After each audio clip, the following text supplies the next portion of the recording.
Atenção! Vai começar agora uma teleaula de tratamento térmico do curso profissionalizante. Este módulo tem um total de 10 aulas. Hoje, você vai assistir à teleaula número 2. Bons estudos!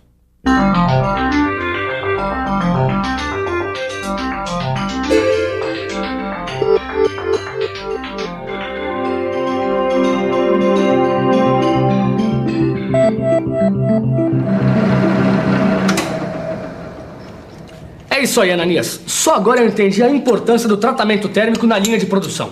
O dente da fresa, por exemplo. Se não receber tratamento térmico, não vai ter a dureza necessária para fazer uma engrenagem, por exemplo. A mesma coisa acontece com o torno. Se a ferramenta do torno não tiver a dureza necessária, você jamais vai conseguir tornear essa beleza de eixo aí. Caio, o tratamento térmico é realmente uma mão na roda na linha de produção. Agora você não percebeu o outro lado da moeda.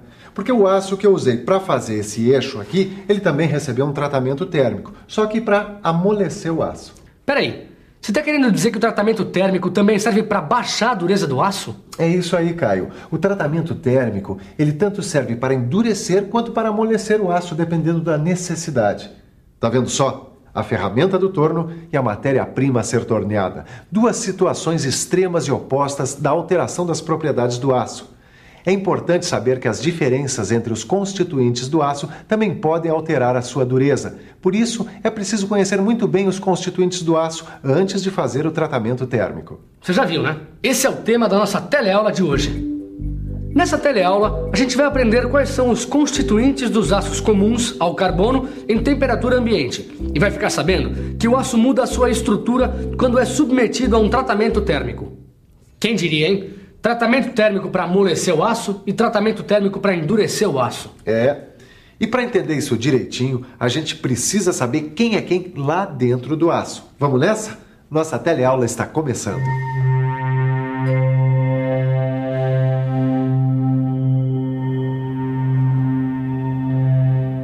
Esse aqui é o Afonso. Ele trabalha numa firma que é cliente nossa. Ele trouxe 2 amostras de aço para saber se elas são iguais ou diferentes. Eu já conferi, sei que elas são diferentes, mas como ele não entende muito bem do assunto, ele quis ver com os próprios olhos. Então, Afonso, o que é que você viu aí? Elas, sem dúvida, são bem diferentes. Bom, na primeira amostra de aço dá para ver que tem muito mais grãos claros que escuros.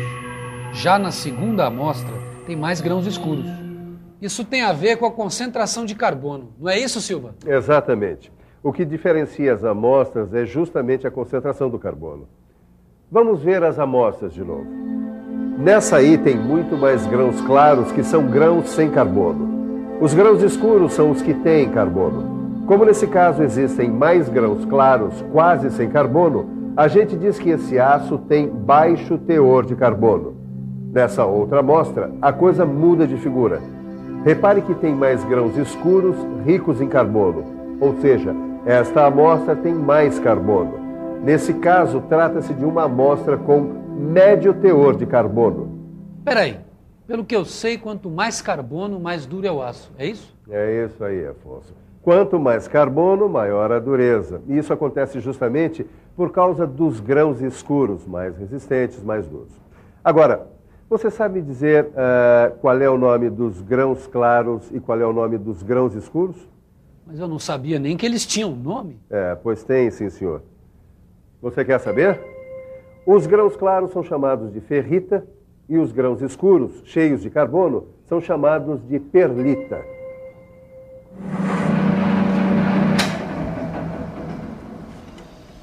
Agora eu entendi, Ananias. Grãos claros, ferrita, pouco carbono. Grãos escuros, perlita, muito carbono. Tá tudo guardado aqui, ó. Então vamos ver se você entendeu o espírito da coisa. Me diga aí, qual é o aço que tem mais perlita? O deste eixo que eu estou torneando agora que está meio difícil, ou o desse aqui já torneado que foi mais fácil? Sim, agora você me pegou. Vamos pensar um pouco? Vamos pensar um pouco. Deixa eu ver. Qual tem mais perlita? O eixo difícil de usinar ou o eixo usinado com mais facilidade? Em outras palavras, quem tem mais carbono ou ainda... é isso! Quem é mais duro? Porque quanto mais carbono, maior a dureza. Ficou fácil. É lógico que é mais difícil desbastar o primeiro. Então esse eixo tem mais carbono, ou seja, tem mais perlita. Muito bem, Caio. Vamos adiante. Você sabe por que a ferrita, os grãos brancos, têm menos carbono? Por acaso tem a ver com a estrutura cristalina da ferrita? Tem tudo a ver. A ferrita apresenta uma estrutura cúbica de corpo centrado, ou CCC. Lembra? Lembro, claro. Os átomos que formam essa estrutura se organizam entre si muito próximos, super apertados. E aí o que acontece? Os átomos de carbono têm muita dificuldade de se acomodarem numa estrutura como essa. Pouco carbono, pouca dureza, tá aí a ferrita. Para você ter uma ideia, a ferrita consegue acomodar no máximo 0,025% de átomos de carbono, ou seja, muito pouco. Tá, e a perlita? A perlita também tem ferrita na sua estrutura. Como é que é?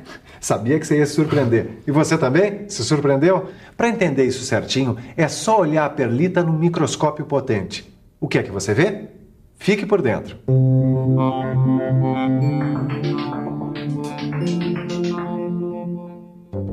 Olha só. Se a gente ampliar várias vezes um grão escuro ou perlita, vai perceber que ele é formado por uma sequência de linhas ou lâminas claras e escuras. As lâminas claras, para variar, são ferrita, e as lâminas escuras recebem o nome de cementita, ou seja, na perlita tem ferrita e cementita. A estrutura da cementita é constituída de 12 átomos de ferro e 4 de carbono. É a presença desses carbonos que garantem a dureza da cementita. Você sabe dizer se é só o ferro e o carbono que determinam as propriedades do aço? E será que dá para melhorar essas propriedades adicionando outros elementos? Para responder essa pergunta, nós vamos fazer uma comparação. Vamos perguntar para as pessoas que usam essa pista aqui para fazer exercícios se elas tomam vitaminas para melhorar o desempenho. Tomo vitamina. Não tomo. Também não. Não, nenhuma. Tomo muita vitamina. Deu para perceber que essas pessoas são esportistas apenas nas horas vagas, mas mesmo assim, algumas tomam vitaminas. Agora, se fossem atletas profissionais, a coisa ia mudar de figura. Em competições de alto nível, para bater recordes e estar entre os primeiros, os atletas precisam de dietas especiais e reforços vitamínicos para melhorarem ainda mais seus desempenhos. Pois com o aço acontece algo similar. É possível melhorar o seu desempenho, quer dizer, suas propriedades. Só que no caso do aço, quem faz as vezes das vitaminas são os elementos químicos, como o níquel, o molibdênio, o tungstênio, o vanádio, o cromo e outros. Estes elementos podem ser adicionados durante a fabricação do aço, melhorando suas propriedades. Em resumo, você está dizendo que as propriedades do aço não dependem só do ferro e do carbono, é isso? Exatamente. Olha só, aqui está um aço vitaminado, quer dizer, um aço enriquecido com um elemento químico. Nesse caso aqui, o tungstênio. Interessante. Olhe lá. Pra gente é muito bonito, né? Mas ferrita e perlita devem estar ardendo no interior do aço. Não, peraí, vamos com calma, Afonso. Tudo que a gente viu até agora sobre os constituintes do aço, a ferrita, a perlita, a cementita, é com o aço em temperatura ambiente. Ué, mas não é a mesma coisa que com o aço incandescente? Não, nada disso, é diferente. Como o aço precisa de calor para ter um tratamento térmico, é muito importante a gente conhecer o que acontece com os constituintes durante o aquecimento do aço. Vamos ver o que acontece quando aquecemos um aço que tenha, por exemplo, 0,4% de carbono. A 300 graus Celsius ainda está tudo na mesma. A estrutura do aço é igualzinha à sua estrutura em temperatura ambiente. Ferrita e perlita. Mas isso começa a mudar a 760 graus Celsius. A ferrita continua estável, mas a perlita se transforma num outro tipo de grão, a austenita. Por fim, a 850 graus Celsius, toda a estrutura do aço se transforma em austenita. Olha só, este gráfico ilustra o aquecimento do aço. No eixo vertical temos as temperaturas e no horizontal temos os aços com diferentes teores de carbono. No nosso exemplo, é só pegar a posição do aço com 0,4% e ir subindo para ver o que acontece. Veja, até 727 graus Celsius, nada acontece. É a partir de 727 que as mudanças começam a ocorrer.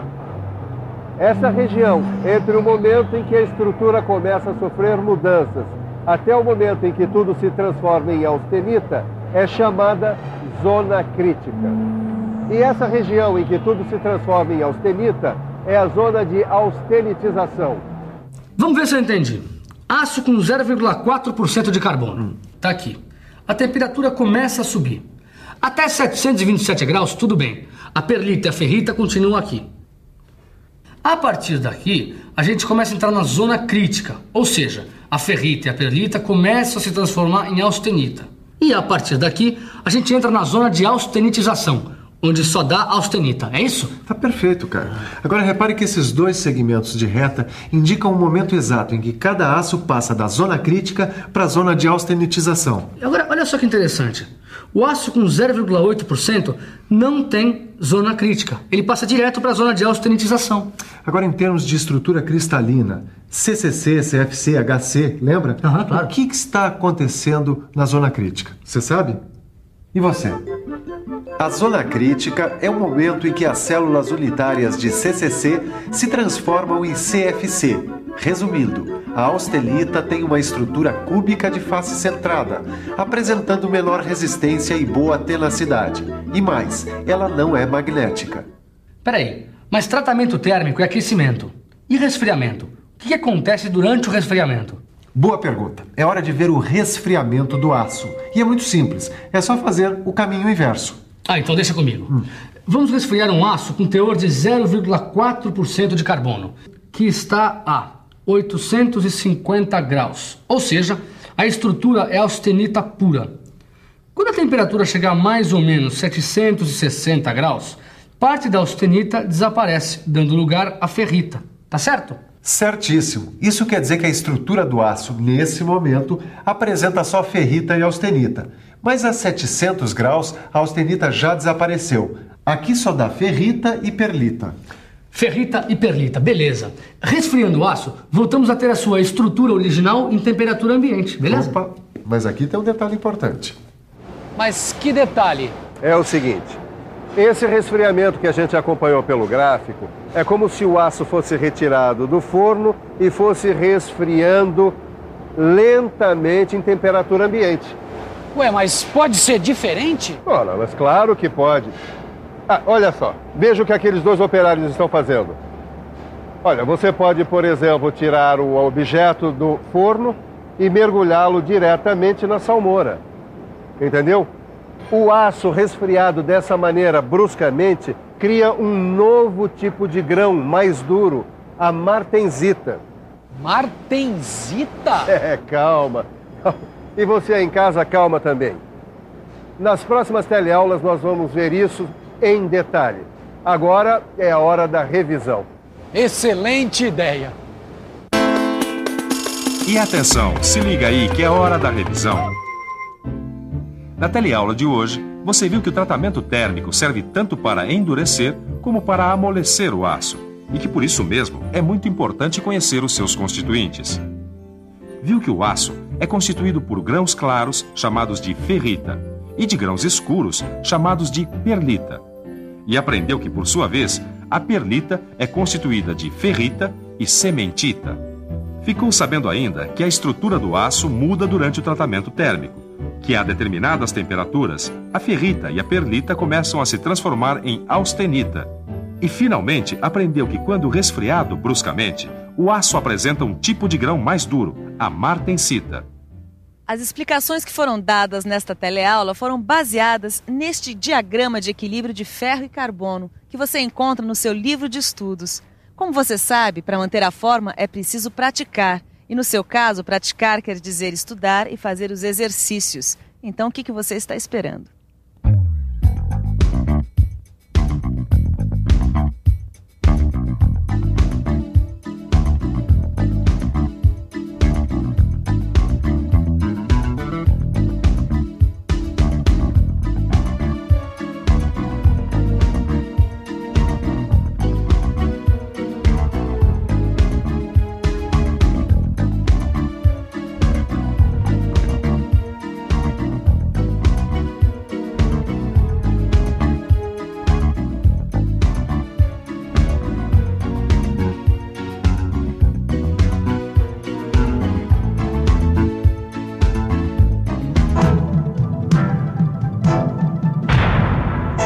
Telecurso 2000, um programa de educação do Sistema Fiesp e da Fundação Roberto Marinho.